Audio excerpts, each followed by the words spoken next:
ওই সময় রোমের প্রেসিডেন্ট, যিনি 20 বছর যাবত মাথার যন্ত্রণা, অনেক ডাক্তার দেখিয়েছেন, কবিরাজ দেখিয়েছেন, কিন্তু মাথার যন্ত্রণা ভালো হয় না।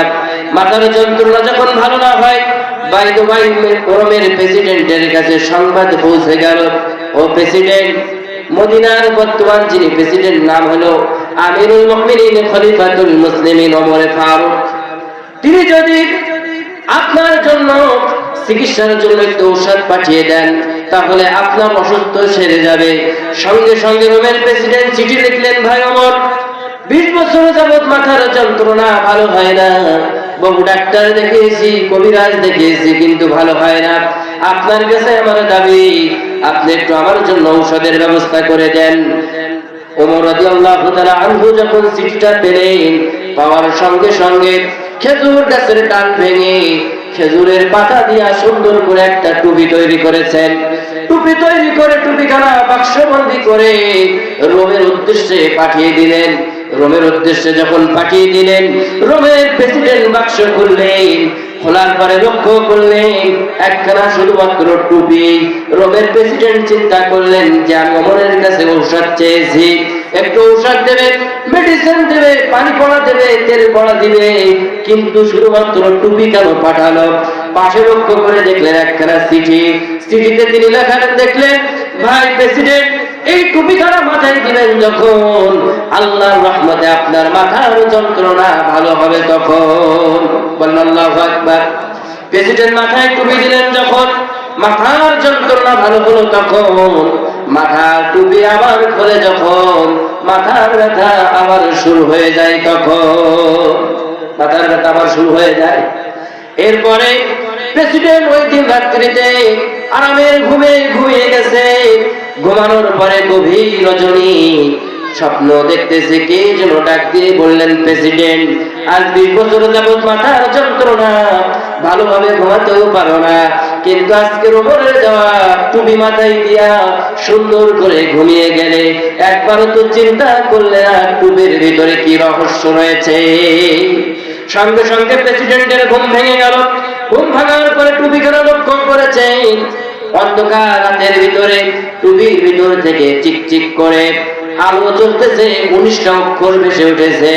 এই 19টা অক্ষরের ভিতরে লেখা ছিল বিসমিল্লাহির রহমানির রহিম।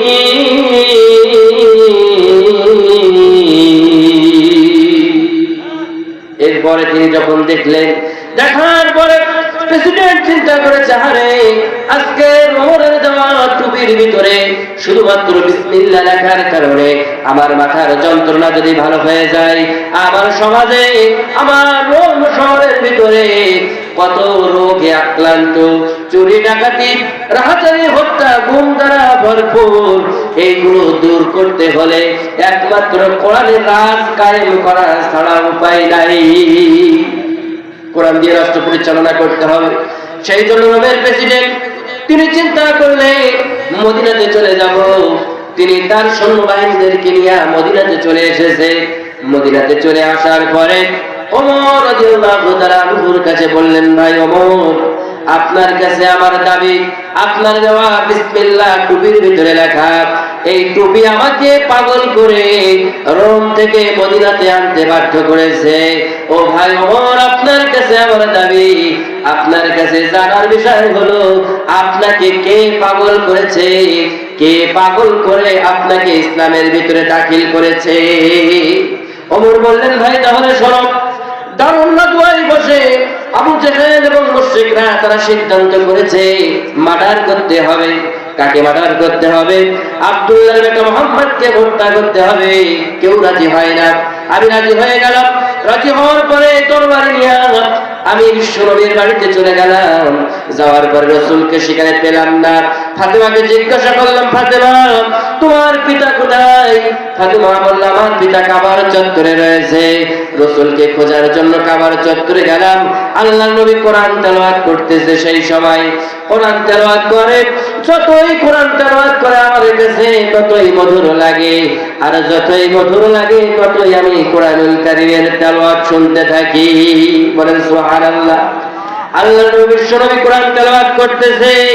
এত সুন্দর করে কোরআন তেলাওয়াত করার কারণে ওমর রাদিয়াল্লাহু তাআলা আনহু তিনি মনে মনে ভাবলেন, এই কোরআনুল কারীম নিঃসন্দেহে কোন জিনে বিশ্বনবীকে শিখিয়ে দিচ্ছে, না হলে এত সুন্দর করে কোরআনুল কারীম কেমনে তেলাওয়াত করে। আল্লাহর নবী তেলাওয়াতের মাধ্যমে ওমরের প্রশ্নের জবাব দিয়ে দিলেন, ইন্নাহু লাকাউলু রাসূলিন কারীম।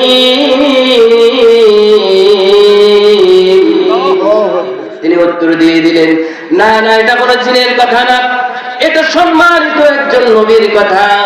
আল্লাহ রাব্বুল আলামিন যার উপরে কোরআনুল কারীম নাযিল করেছেন ওই নবীজির কথা। বলেন সুবহানাল্লাহ।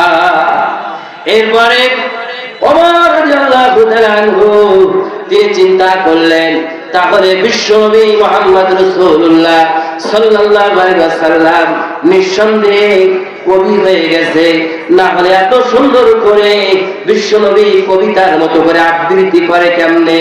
রাসূলুল্লাহ সাল্লাল্লাহু আলাইহি ওয়াসাল্লাম কোরআনের ভাষায় জবাব দিয়ে দিলেন, ওয়া মা হুয়া বিকওলি শাইরিন ওয়ালিলাম মা তুমিনুন। না না, এটা কোনো কবির কথা না, তোমরা কর্মে বিশ্বাস করো। এরপরে তিনি চিন্তা করলেন, তাহলে নিশ্চয় নবীজি গণক হয়ে গেছে, যেহেতু আমি মনে মনে ভাবলাম যিনি শিখিয়ে দিচ্ছেন। উনি বললেন না যিনি শিখিয়ে দিচ্ছে না, আমি মনে মনে ভাবলাম তিনি কবি হয়েছেন। উনি আমার কথা বুঝতে পেরেছেন, উনি বললেন না কবির কথা না, তাহলে নিশ্চয় গণক হয়ে গেছে, না হলে আমার মনের ভাষা তিনি কেমনে বুঝতে পারে? রাসূলুল্লাহ সাল্লাল্লাহু আলাইহি ওয়াসাল্লাম এরপরে উত্তর দিয়ে দিলেন, ওয়ালা বিকওলি কাহিনিন ক্বালিলাম মা তাযাক্কারুন।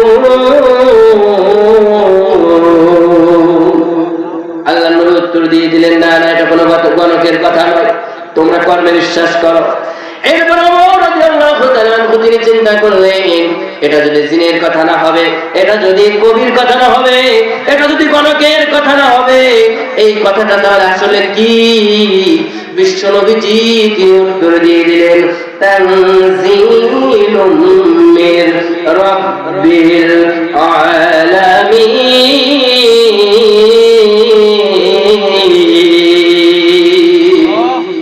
এটা সম্মানিত নবীজি তার উপরে নাযিলকৃত কিতাব। বলে সুবহানাল্লাহ। ওমর রাদিয়াল্লাহু তাআলা আনহু বিশ্বনবীজিকে হত্যা করা তো দূরের কথা, হাত তার সন্তান করে কাঁপতেছে, পা কাঁপতেছে, বাড়িতে দৌড় দিয়েছে। স্ত্রী বললেন, আমার প্রাণের স্বামী, আপনি ভয় পান কেন? আর আপনি কেন কাঁপতেছেন, কারণটা কি? তখন তিনি বললেন, আমি কাঁপতেছি কারণ আমার জ্বর এসেছে। জ্বর আসলো কিভাবে?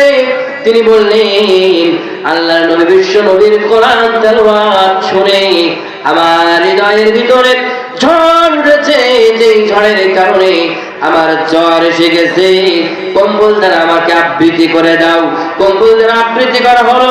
আল্লাহর নবী বিশ্ব নবীর কাছ থেকে ওমরে ফারুক রাদিয়াল্লাহু তাআলা আনহু হাতে হাত রেখে বায়াত গ্রহণ করে মুসলমান হয়ে গেলেন। বলেন সুবহানাল্লাহ।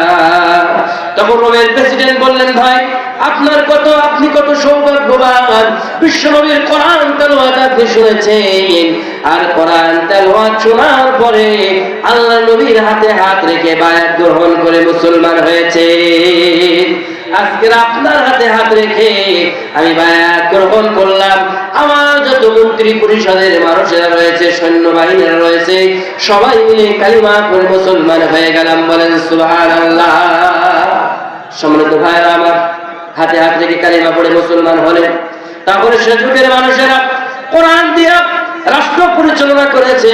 রাষ্ট্রের ভিতরে অন্যায় ছিল না, জুলুম ছিল না, রাহাজানি ছিল না, হত্যা ছিল না। আজকের যদি কোরআন পার্লামেন্ট পর্যন্ত পৌঁছে যায়, আমাদের সমাজে চুরি থাকবে না, ডাকাতি থাকবে না, হত্যা থাকবে না, জুলুম